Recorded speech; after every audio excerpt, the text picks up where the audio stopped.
Hello दोस्तों, ये है मेरे प्यारे से एडेनियम और सुबह लगभग पौने 6 का समय है।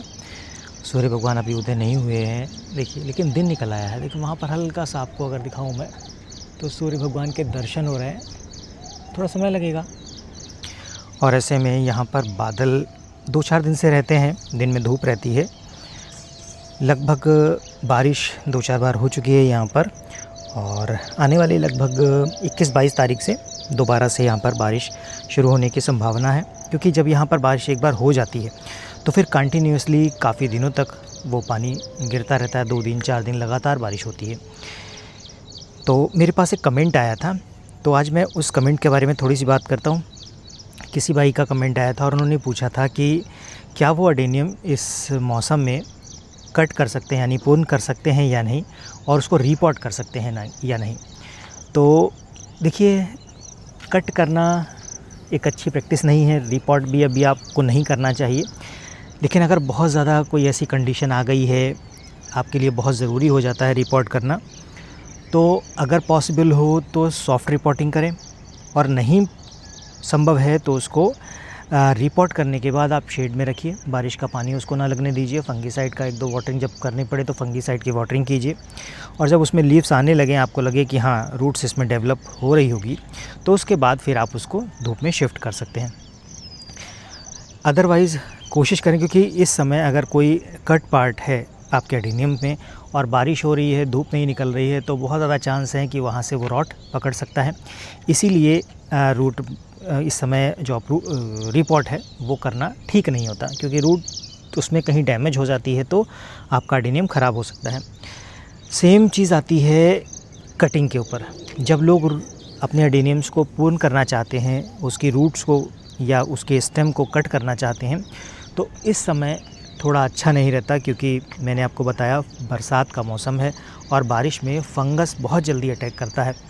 तो फंगस से बचने के लिए, ये आपके एडेनियम ख़राब ना हो और बारिश में उनको कोई नुकसान ना हो, तो इसके लिए आपको अपने एडेनियम्स को कट नहीं करना चाहिए। अगर आपको ऐसा लगता है कि मान लीजिए कभी किसी प्लांट की लीव्स बहुत ज़्यादा हो गई हैं और आप उनको कट करना चाहते हैं, तो उस कंडीशन में आप देख लीजिए जिस दिन बहुत अच्छी धूप हो, 1 दिन 2 दिन 3 दिन, या मौसम अच्छा रहता है 1 से 2 दिन 3 दिन तक, उस समय आप इनकी लीव्स को है ना वो कट कर सकते हैं।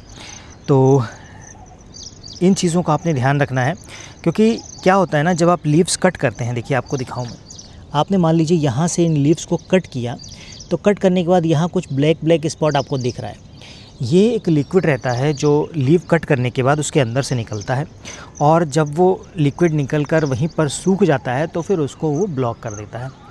तो इस कंडीशन में वहाँ पर रॉट होने का ख़तरा थोड़ा कम हो जाता है, और आपने जिस दिन काटा उस दिन धूप अच्छी है तो वहीं पर वो सूख जाता है और फिर आपके वहाँ से रॉट होने के चांस कम हो जाते हैं। लेकिन बारिश का मौसम है, आपने लीव्स या स्टेम कट कर दिया है और बारिश हो रही है, तो उस समय आपकी जो स्टेम है वहाँ से रॉट ले सकता है, वहाँ से आपका एडेनियम ख़राब हो सकता है।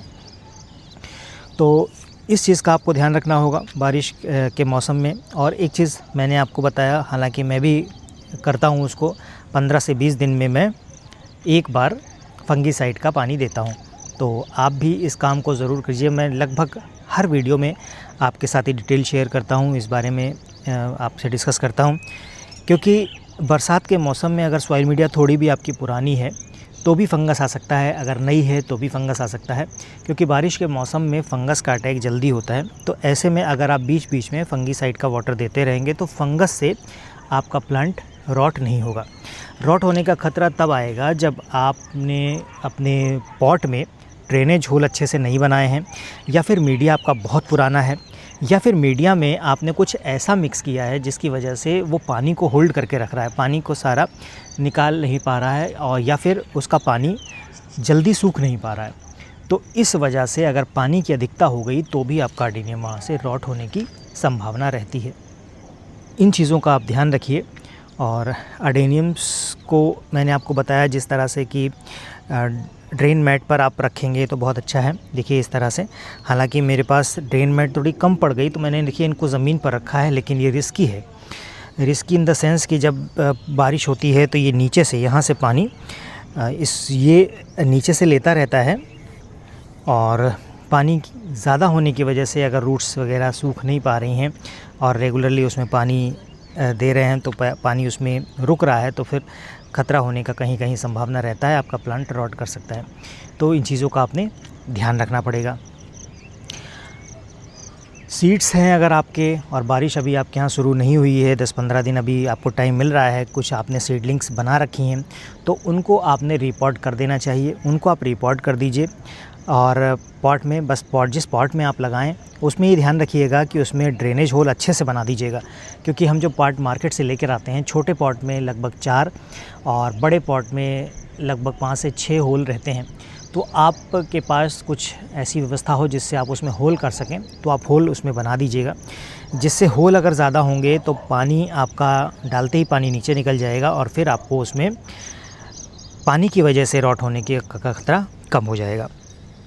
तो पहले मेरे पास हालांकि ऐसी व्यवस्था नहीं थी, लेकिन अभी मैंने एक आयरन रॉड ले ली है और उसकी वजह से उससे जब मैं उसको गर्म करके नया पॉट जब भी पौधा लगाता हूँ तो मैं उसमें अच्छे से होल बना देता हूँ, जिससे कि पानी की वजह से कोई प्लांट मेरा रॉट ना हो। और फंगीसाइड का स्प्रे मैं करता रहता हूँ बीच बीच में। अभी तक मैंने इसमें कोई भी खाद या फर्टिलाइज़र नहीं दिया है और बिना खाद या फर्टिलाइज़र के प्लांट्स अभी हैं और बारिश में देखेंगे अगर ज़रूरत लगेगी मुझे तो इनमें 1-2 बार मैं कुछ खाद वगैरह दे दूंगा और अगर ऐसा कुछ करूंगा तो आपके साथ डिटेल शेयर कर दूंगा। उसका रिज़ल्ट क्या रहेगा वो भी आपको वीडियो के माध्यम से पता चलता रहेगा। अभी कुछ प्लांट मैंने स्वेजिकम के सेल किए हैं और कुछ प्लांट अभी मेरे पास और हैं और इनको भी मैं सेल के लिए भी डालने वाला हूँ 1-2 दिन में।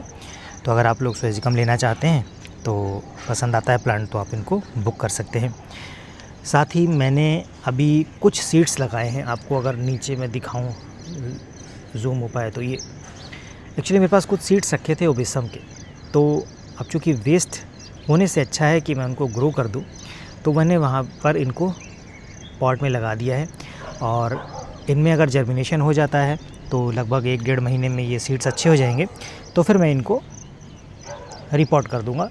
और क्योंकि उसमें कुछ मिक्स सीड्स थे, हालांकि पुराने सीड्स थे तो इसलिए मैंने उनको सेल के लिए नहीं दिया किसी को। हालांकि कुछ लोगों ने मेरे से मांगे थे मल्टीपेटल के सीड्स, लेकिन वो रिस्की काम रहता है। मान लीजिए मैंने आपको 20 सीड्स दिए और उनमें से 1 या 2 जर्मिनेट हुए तो फिर वो लॉस रहता है और फिर सीड की क्वालिटी फिर आप बोलेंगे अच्छी नहीं है। तो इससे अच्छा है कि जब नए सीड्स होते हैं तभी मैं उनको देता हूँ। जैसे जैसे सीड्स पुराने होते जाते हैं मैं उनको सेल करना बंद कर देता हूँ और उनको मैं खुद ग्रो कर देता हूँ। कितने सीड्स ग्रो होंगे फिर मैं उसको बाद में देखता हूँ। तो इस तरह से मैंने उसको लगा रखा है। कुछ प्लांट्स मैंने अपने सीड्स से जो सीडलिंग तैयार हुई थी उनको मैंने रिपोर्ट किया था, अभी वो ग्रीन शेड में है। वो ग्रीन शेड आपको दिख रही होगी, वहाँ पर मैंने नीचे रखा है। जैसे ही यहाँ पर बारिश शुरू होगी या मौसम थोड़ा ठंडा रहने लगेगा, धूप कम रहेगी, तो फिर मैं उनको यहाँ छत पर शिफ्ट करने वाला हूँ। क्योंकि अभी धूप किसी दिन बहुत तेज़ हो जाती है तो फिर वो सूख जाते हैं या पानी कम हो जाता है तो फिर थोड़ा ख़तरा है। अभी टेम्परेचर जिस दिन 35-30 के आसपास रहने लग जाएगा तो मैं उन सभी प्लांट्स को ऊपर शिफ्ट कर दूंगा। और अभी कुछ नए प्लांट्स हैं मेरे पास रिपोर्ट करने के लिए, कुछ स्वेजिकम के सीडलिंग्स हैं जिनको मुझे अभी रिपोर्ट करना है, तो उनको मैं अभी रिपोर्ट कर दूंगा कुछ समय में। सारे ऊपर शिफ्ट करने के बाद नीचे स्पेस बन जाएगा तो वहाँ पर फिर मैं उनको रिपोर्ट कर दूंगा। तो इस तरह से मैं एडेनियम्स की देखभाल करता हूँ अपने बरसात के समय में। और अगर आपने भी एडेनियम्स ग्रो कर रखे हैं या लगाना चाहते हैं तो बरसात के मौसम में थोड़ा सा आपको एक्स्ट्रा केयर करने की ज़रूरत पड़ेगी, थोड़ी सी मेहनत करने की ज़रूरत पड़ेगी। और इस तरह से जब आप मेहनत करेंगे तो फिर आपका एडेनियम ख़राब होने का चांस बहुत कम हो जाएगा। होप कि इन्फॉर्मेशन आपको पसंद आई होगी। अगर वीडियो पसंद आया है तो इसे लाइक कीजिएगा, दोस्तों के साथ शेयर कर दीजिएगा। मिलते हैं नेक्स्ट वीडियो में, तब तक के लिए बाय बाय।